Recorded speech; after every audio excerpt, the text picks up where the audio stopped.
2025 might have not been an election year. However, the Electoral Commission had its hands full with a number of issues. In March, the Commission held a first of its kind e-voting conference on the feasibility and policy implications of electronic voting in the country.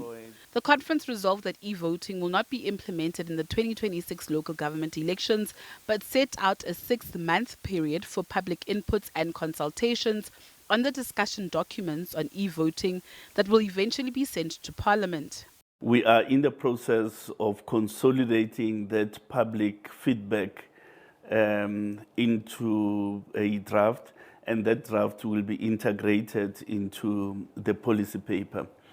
And we believe that by March next year, that process will be concluded, and we should then be in a position to hand over a draft policy paper to the Minister of Home Affairs, who will then be in a position to take it through to Cabinet and eventually to Parliament. Months later, the IEC had to implement the new political party funding thresholds and limits as mandated by the Political Party Funding Act. This is after the National Assembly adopted a report proposing that donors donate a minimum of 200,000 rand and a maximum of 30 million rands to political parties in a financial year.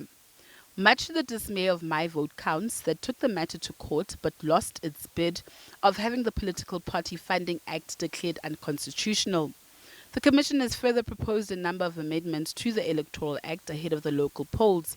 The primary subject of the proposed amendments is Section 15 of the Electoral Act, which currently allows objections to the voter's roll.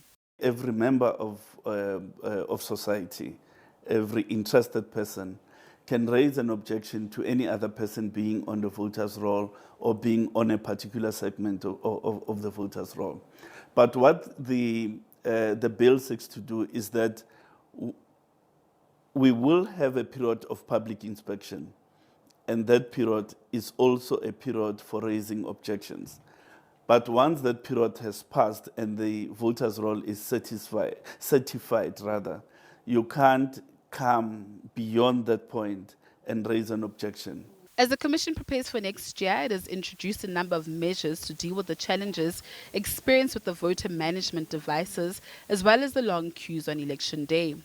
We are also buying handheld scanners to work in conjunction with the VMDs. That again will ensure that the process works a bit more expeditiously in terms of the scans, because currently the VMD was scanning using its own internal camera, and handling difficulties made sure that things were delayed at stations and so on. Amongst others, the options are whether we create substations that will work independent of each other, almost as autonomous voting stations. We're looking as to whether the current legal framework will permit that, or whether some other configuration should be considered. Mamabolo further urged political parties to start putting together their candidate nomination lists at an early stage. Late candidate list submissions have often been a bone of contention, resulting in litigation. Last year, parties like the Labour Party claimed to not meet the deadline because of alleged glitches with the Commission's online portal. This issue, if it's not addressed, it could in future derail the elections. And in fact, the number of court applications that we had last year related to candidate submissions, it was on a knife's edge because we had to hold the commencement of the printing of the ballot papers to ensure that those court challenges are resolved and determined.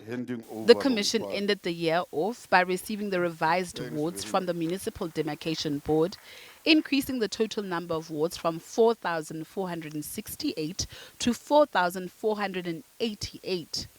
We will determine whether there are split VDs, split voting districts, and if there are, we will work together with political parties in the local party liaison committees to make decisions whether in the split portion do we create a new voting district do we join that split portion with an existing voting districts? Those are the decisions that you can't determine at this level. Minister of COGTA, Velenkosi Nhlabisa, has the difficult task of setting down an election date given the material challenges that the month of November is dedicated to exams. Meanwhile, National Treasury has allocated just under 3 billion rand for the polls. Natasha Phiri, SABC News, Johannesburg.